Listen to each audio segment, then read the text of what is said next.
మౌన పోరాటం మౌన పోరాటం. అక్క ఇదిగో జ్యూస్. నాకిప్పుడేమీ వద్దు నక్షత్ర. అదేంటి వద్దంటే అంతా వేస్ట్ అయిపోతుంది. ఏంటి? అదే నీకోసం నక్షత్ర కష్టపడి జ్యూస్ చేసి తీసుకొచ్చింది కదా. ఇప్పుడు నువ్వు వద్దంటే ఆరెంజ్ వేస్ట్, జ్యూస్ వేస్ట్, ఇందులో కలిపిన ఇంగ్రీడియంట్స్ అన్ని వేస్ట్. ఎందుకు వేస్ట్ అవుతాయి? దీన్ని మీరే ఎవరో ఒకరు తాగండి.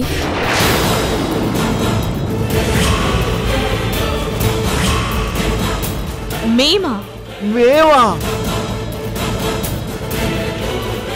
అంటే నేనిందాకే నీకు కలిపిన పాలు తాగాను. నేను కాఫీ తాగాను అవంతి.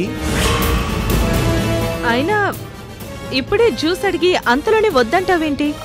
ఎందుకో తాగాలనిపించడం లేదు. నాకిప్పుడేం వద్దు నక్షత్ర. తీసుకెళ్ళు, తర్వాత తాగుతాను. అక్క నీకు వద్దనిపించొచ్చు. కడుపులో ఉన్న చిన్న దుర్గమ్మకి ఆకలేస్తోంది కదా, తన కోసమైనా తాగక్క.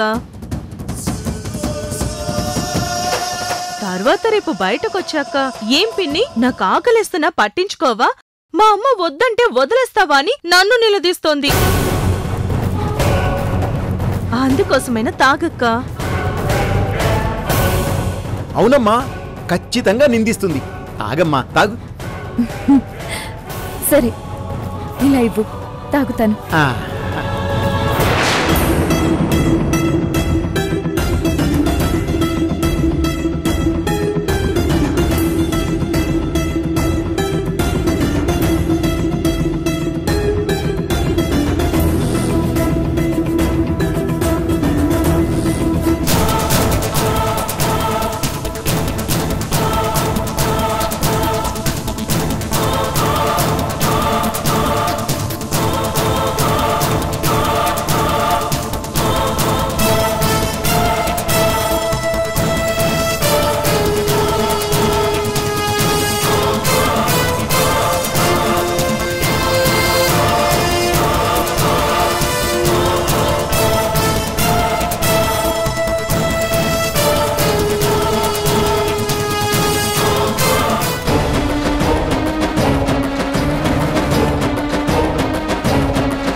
నేను అవంతి ఒక కోరిక కోరుకున్నామమ్మా.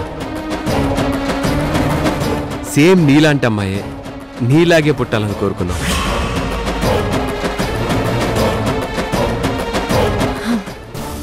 చాలు. థ్యాంక్స్ అక్క. థ్యాంక్స్ నక్షత్ర. అయ్యో ఎందుకక్క, ఇది పిన్నిగా నా బాధ్యత. నువ్వు రష్ తీసుకో.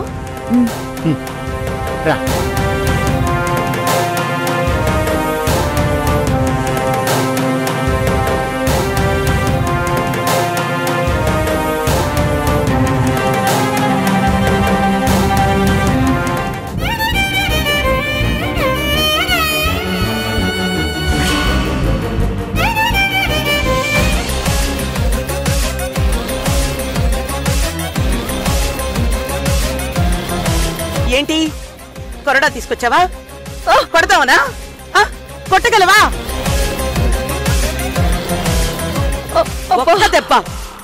ఒక్క దెబ్బ కొట్టు చూడు. మళ్ళీ ఆ కొండ మీదున్న దుర్గమ్మ నాలో పూనకపోతే ఒట్టు.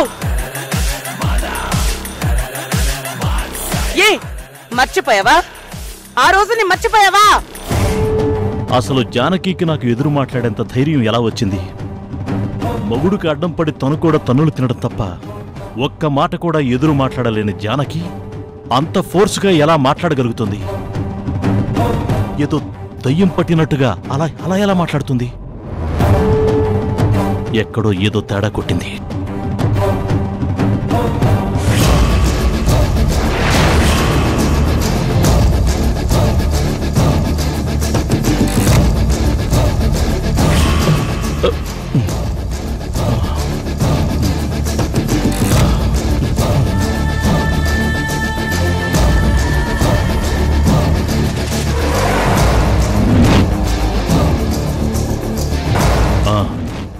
ఫస్ట్ ఆ రోజే నన్ను జానకి కొరడాతో కొట్టింది.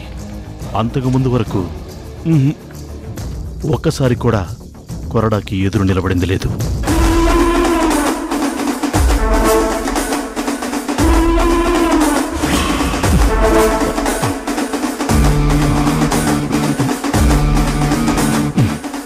ఆ వెంటనే పేపర్స్ మీద టీ పోసేసింది.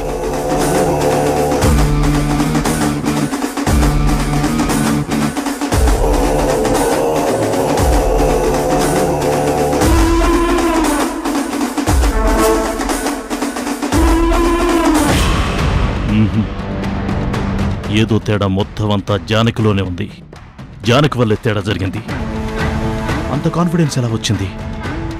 అసలేం జరిగింది?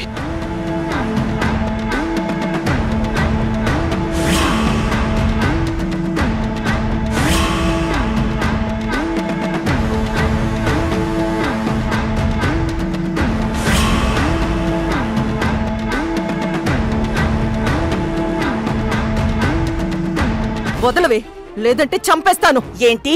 చంపేస్తావా? చంపు చంపు. ఎస్, ఇప్పుడు అర్థమైంది. నాకిప్పుడు అర్థమైంది. అర్థమైంది మహేంద్ర. విశాలాక్షి, నాకర్థమైంది. నాకర్థమైంది. ఏమర్థమైంది? పిచ్చోళ్ళ ఈ అరుపులేంటి? నేను పిచ్చోండి కాదు. ఇది వింటే నీకు పిచ్చెక్కుతుంది. ఏంటది? జానకి కళ్ళు కనిపిస్తున్నాయి. ఏంటి? అవును విశాలాక్షి, జానకి చూపొచ్చేసింది. కన్ఫర్మ్ గా నీకు పిచ్చెక్కింది విశాలాక్షి. ఆ పిచ్చోడు కొట్టిన దెబ్బలకి నీకు మెదడు చితికిపోయుంటుంది. అందుకే ఇలాంటి పిచ్చి పిచ్చి మాటలన్నీ మాట్లాడుతున్నావు. విశాలాక్షి. లేకపోతే ఏంటి? పుట్టుక నుంచి చూపులేని దానికి ఇప్పుడు చూపొచ్చిందంటావేంటి? అంటే అది గుళ్ళు గోపురాలు తిరుగుతుంది కాబట్టి ఇన్నేళ్లకి దేవుడు దానికి చూపించాడంటావా? సరే, నా మాటలకి వెటకారం ఆడుతున్నావు కదా, నేను ఒకటి అడుగుతాను, దానికి సమాధానం చెప్పు. అడుగు. నువ్వు సౌందర్యాన్ని కొట్టడానికి చెయ్యి పైకెత్తావు కదా, ఆ చేతిని జానకి అంత స్పీడ్గా అంత కరెక్ట్గా ఎలా తిప్పి పట్టుకుంది?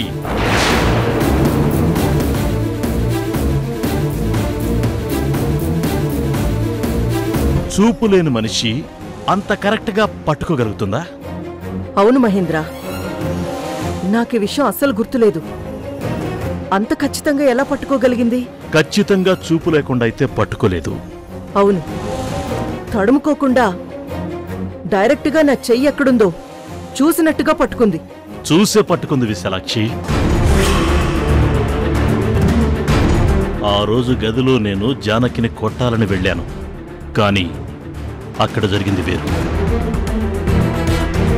జానకి నా చేతుల నుంచి కొరడాలో లాక్కొని నన్ను చావగొట్టింది.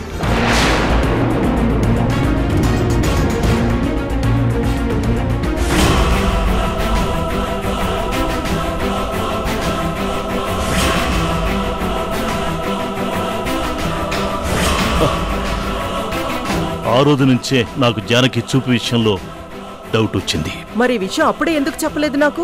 ఎలా చెప్పమంటావు? ఒక మగాండి ఒక ఆడది చావబాదిందని అని ఏ మగాడైనా బయటికి చెప్పుకుంటాడా? కానీ ఎలా?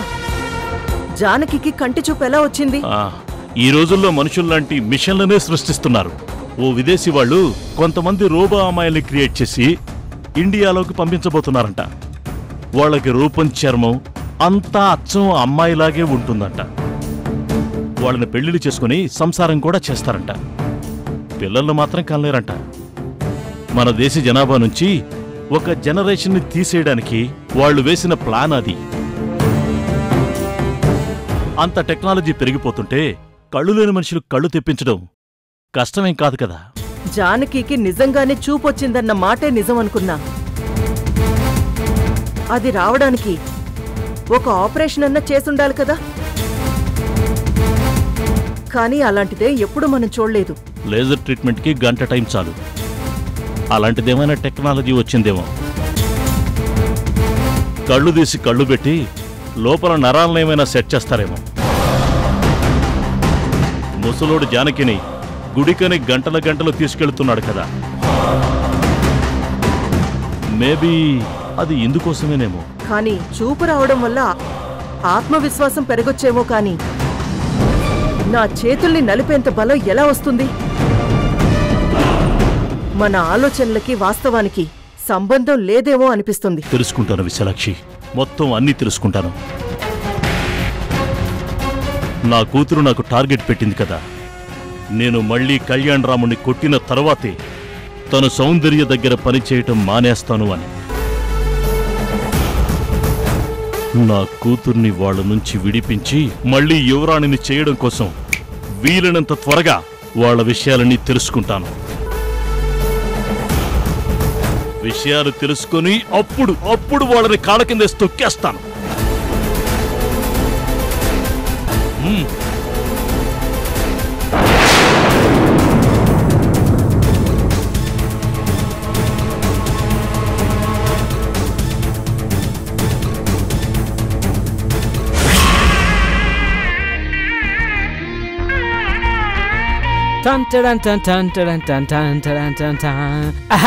ఈ రోజు బిర్యానీ. రేయ్ సత్తి, ఈరోజు ఏంటి స్పెషల్ గా బిర్యానీ దమ్ చేశావు? అదేనండి, ఇది హైదరాబాద్ వాళ్ళ దమ్ బిర్యానీ. అమ్మాయి గారు చిన్నమ్మాయి గారు తినాలనుందంటే సరే అని స్పెషల్ గా చేశానండి. మరి తినేశారా? వాళ్ళిద్దరు తినేశారండి. ఇదిగో ఇప్పుడు జానకమ్మ గారు భోజనానికి వస్తున్నారు. జానకి అమ్మగారా? అవునండి, అమ్మగారు ఇందాక తినలేదు. చిన్నయ్య గారికి అమ్మాయి గారికి వడ్డించారు. ఏ, అది వడ్డించడం ఎందుకు? వాళ్ళకి నువ్వు పెడతావు కదా. అంటే భర్తకి కూతురుకి తన చేత్తో తను వడ్డించి పెడుతుంటే అదో తృప్తి అంటారమ్మగారు. అదేంటో ఆ ప్రేమన్నోళ్ళకే అర్థమవుతుంది.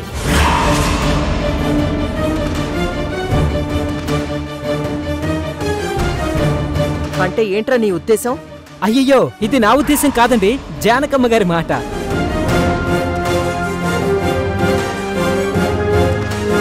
అంటే అంత ప్రేమ విశాలాక్షికి లేదనా జానకి ఉద్దేశం? మీరు నన్ను అడుగుతున్నారా లేకపోతే ఈ అమ్మగారికి గుర్తు చేస్తున్నారా?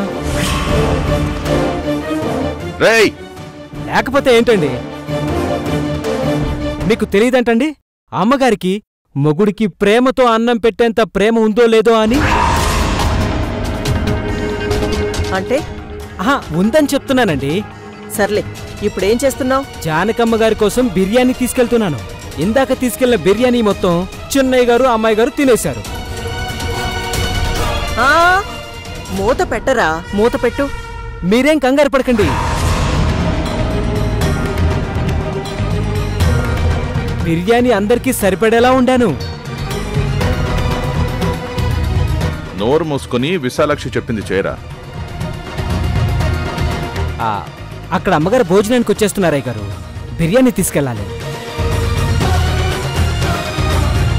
ఇప్పుడు జానకి తినేది చికెన్ ముక్కలు కాదురా,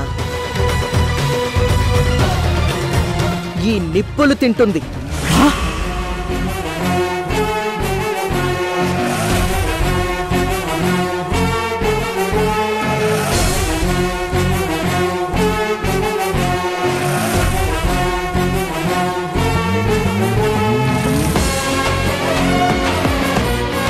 అమ్మగారు, రేయ్ నువ్వు ఆగరా. ఇదేనా నీ ఐడియా? ఇప్పుడు కళ్ళుంటే జానకి నిప్పులు చూసి సత్యని అడుగుతుంది, లేకపోతే చెయ్యి పెట్టి వేళ్ళు ఒళ్ళు కాల్చుకుంటుంది, అంతేనా?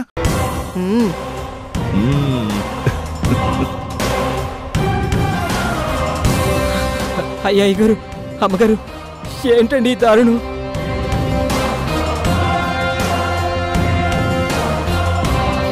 జానకమ్మ చూడలేదని ఇలా నిప్పులు తీసుకెళ్లి ఆవిడ ముందు పెడితే చాలా ప్రమాదం అండి.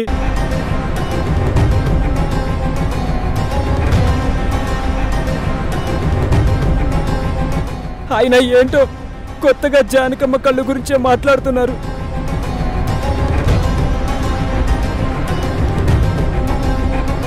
సతీ, నాకు బిర్యానీ పెట్టు. అదిగో జానకమ్మ గారు వచ్చేసారు.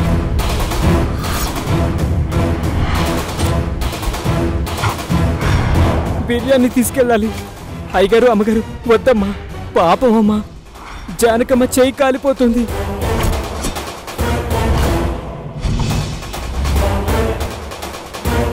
నా మాట ఏనండమ్మా. అయ్యా పాపం అయ్యా. రే తప్పక నోరు మూసుకొని చేసేది చూస్తూ ఉండవు. కాదని ఏదైనా ఎక్స్ట్రాలు చేసావో ఆ తర్వాత ఈ పొయ్యి మీద ఉండేది ఈ హండీ కాదు, నీ బాడీ. అయ్యగారు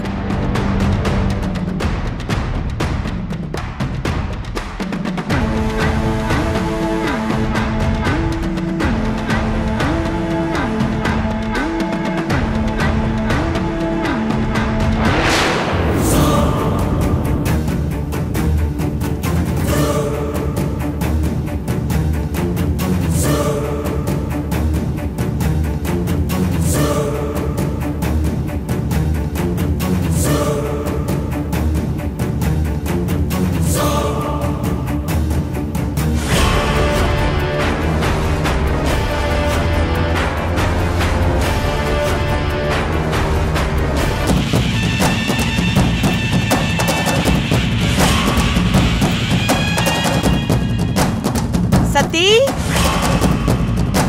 ఆకలేస్తోందిరా, త్వరగా రా. రే వస్తున్నానని చెప్పు. అమ్మా అమ్మా చెప్పరా. అమ్మగారు వస్తున్నాను.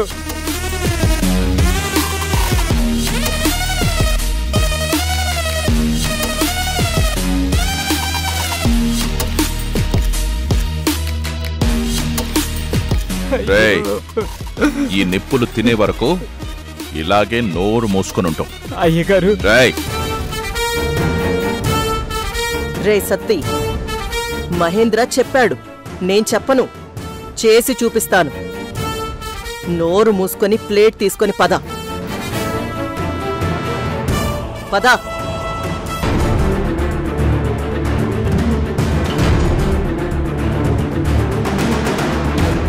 రేయ్ వద వద, నడు నడు.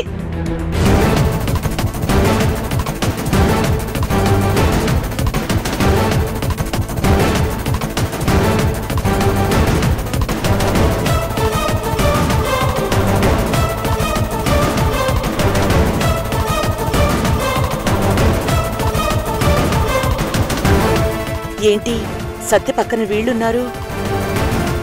సత్తి బిర్యానీ అలా క్లాత్ లో పట్టుకుని ఎందుకు వస్తున్నాడు?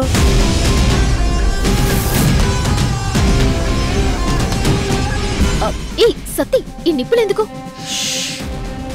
ఈ నిప్పులు జానకికి పెడుతున్నాం. అంటే వీళ్ళేదో ప్లాన్ చేసుకున్నట్టు సీక్రెట్లు మాట్లాడుకుంటున్నారు. Super idea mummy.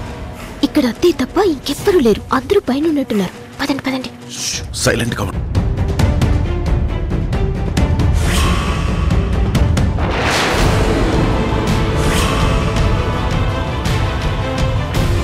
నిప్పులు. సత్య చేతిలో బిర్యానీ బదులు నిప్పులు, పక్కనేమో వీళ్ళు. అంటే నాకు కళ్ళున్నాయో లేదో టెస్ట్ చేయడానికి వీళ్ళు నిప్పులు తీసుకొచ్చి నా ముందు పెట్టబోతున్నారన్నమాట. నేను వాటిని చూసి కంగారు పడిపోయి లేచి వెళ్ళిపోతారని ప్లాన్ చేశారన్నమాట. రే, నిప్పుతో చెలగాటు ఆడుతున్నారు మీరు. చెప్తాను మీ పని, చెప్తాను రా. సతీ, ఎంతసేపు రా? త్వరగా బిర్యానీ తీసుకొస్తున్నావా లేక మళ్ళీ వండి తీసుకొస్తున్నావా?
ఏంట్రా మీరు నా చూపు గురించి చెక్ చేస్తున్నారా?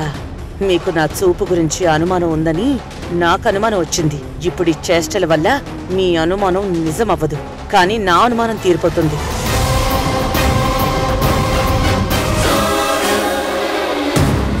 అత్తయ్య తినండి. తింటాను.